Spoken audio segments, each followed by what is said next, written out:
আমার চাকরি প্রার্থী ভাই বোন সবাইকে আন্তরিক অভিনন্দন এবং শুভেচ্ছা জানাচ্ছি আমার নতুন আরো একটি ভিডিওতে। আজ আমার সঙ্গে যিনি রয়েছেন তিনি হচ্ছেন মিজানুর রহমান। তিনি ৩৩তম বিসিএস এর শিক্ষা ক্যাডারের একজন কর্মকর্তা। আমরা তার কাছ থেকে আজকে জানবো যে তিনি প্রথমবারই কিন্তু বিসিএস ক্যাডার হয়েছিলেন। আমরা তার কাছ থেকে জানবো যে তিনি কিভাবে সফল হলেন এবং প্রথমবারই বিসিএস ক্যাডার হলেন। স্যার ভালো আছেন স্যার? জি আলহামদুলিল্লাহ ভালো আছি। আপনি কেমন আছেন? জি আলহামদুলিল্লাহ স্যার। স্যার আপনি তো প্রথমবারই বিসিএস ক্যাডার হয়েছেন।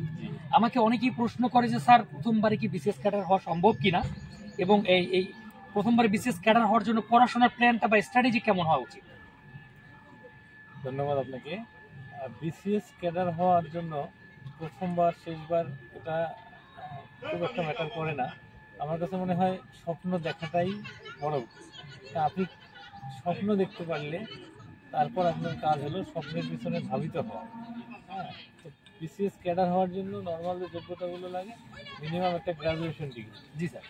গ্রাজুয়েশন করার পরই আপনি বিসিএস এর মতো মহাসমুদ্রে ঝাঁপ দিবেন, কিন্তু আপনার প্রস্তুতিটা থাকবে একদম ফার্স্ট ইয়ার বা সেকেন্ড ইয়ার থেকে। এবং আমি বললাম যেটা স্বপ্নের কথা, আপনি স্বপ্ন দেখতেছেন, তার মানে আপনি গ্রাজুয়েশন পাস করে কিন্তু স্বপ্ন দেখেন না, স্বপ্ন দেখেছেন আগে থেকে যে আমার গ্রাজুয়েশন শেষ হবে তারপর আমি বিসিএস ক্যাডার হবো।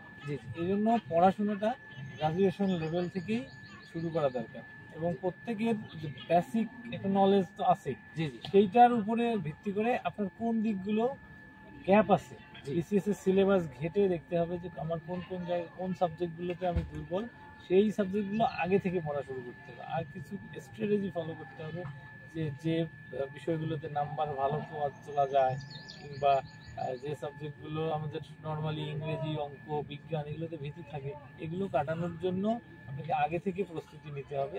পাশাপাশি আপনার বা যে চাকরি প্রার্থী বা বিসিএস ক্যাডার প্রার্থী যিনি, তার সাবজেক্টের সাথে রিলেটেড যদি কোনো বিসিএস এর সাবজেক্টগুলো থাকে, এগুলোতে দেখা যায় যে তার প্রিপারেশন অটোমেটিক বিভাগের পড়া বা ডিপার্টমেন্টের পড়া করতে করতে অনেক সময় হয়ে যায়। সব মিলিয়ে এটা একটা ব্লেন্ডেড লার্নিং। আর বিসিএস এ এমন না যে আপনি ইংরেজিতে জাহাজ বা অঙ্কে আপনি তুখোর, হ্যাঁ, তার মানে আপনি বিসিএস ক্যাডার হয়ে যাবেন। বিসিএস হলো একটা অল স্কোয়ার গেম। হ্যাঁ, আপনি সবগুলোতে মোটামুটি হন, হ্যাঁ, কিন্তু একটা লেভেল পর্যন্ত হলে দেখা যায় যে এটাই আপনাকে হেল্প করে। হ্যাঁ, আপনি একটা সাবজেক্টে ভালো, ওইটাতে ভালো মার্ক ক্যারি করেছেন, তার মানে কি ওইটাতে আপনাকে হেল্প করে। হ্যাঁ, বিসিএস এর পড়াশোনাটা শুরু করতে হবে আগে থেকে, যখন আপনি স্বপ্ন দেখতেছেন তখন থেকে। হ্যাঁ, এবং পরিকল্পনা করে সিলেবাস ধরে ধরে আপনার গ্যাপগুলো ফাইন্ড আউট করে সেভাবে পড়াশোনা করতে হবে। ধন্যবাদ স্যার আপনাকে। স্যার আরো একটা বিষয় আমাকে অনেকেই প্রশ্ন করেছে, স্যার বিসিএস ক্যাডার হওয়ার জন্য কি এক গাদা বই পড়তে হয়, নাকি বইগুলো কেমন হওয়া উচিত? যে অনেকে দেখা যায় যে এক গাদা বই কিনে ফেলে, যে যার কারণে যে বই কিনে ফেলেছে হিউজ, কিন্তু পড়াশোনা কিন্তু কিছুই হয়নি। আপনার ক্ষেত্রে কেমন হয়েছিল, যে বিসিএস এর জন্য কি স্পেসিফিক বই কিনলেই হবে, নাকি এক গাদা বই কিনতে হবে? আচ্ছা, এটা প্রত্যেকের ক্ষেত্রে এটা আলাদা হয়। হ্যাঁ, আমার ক্ষেত্রে যেমন হয়েছে, আমি প্রথমবারই গ্রাজুয়েশন কমপ্লিট করার পরই ৩৩তম বিসিএসে অংশগ্রহণ করেছি।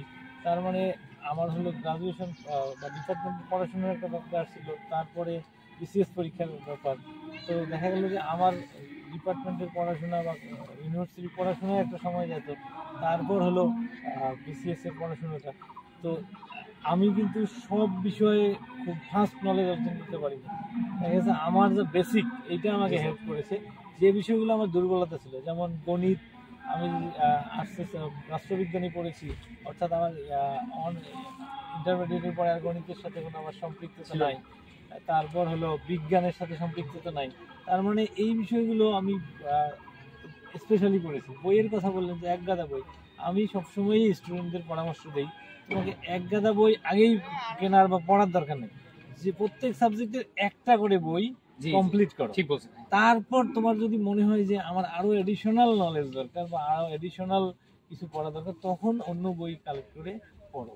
তাহলে দেখা যাবে আল্লাহর রহমতে আমরা আমাদের যে ডেস্টিনেশন সেটা অর্জন করতে পারবো। তো ধন্যবাদ স্যার আপনাকে সময় দেওয়ার জন্য। জি, আপনাকে অশেষ ধন্যবাদ।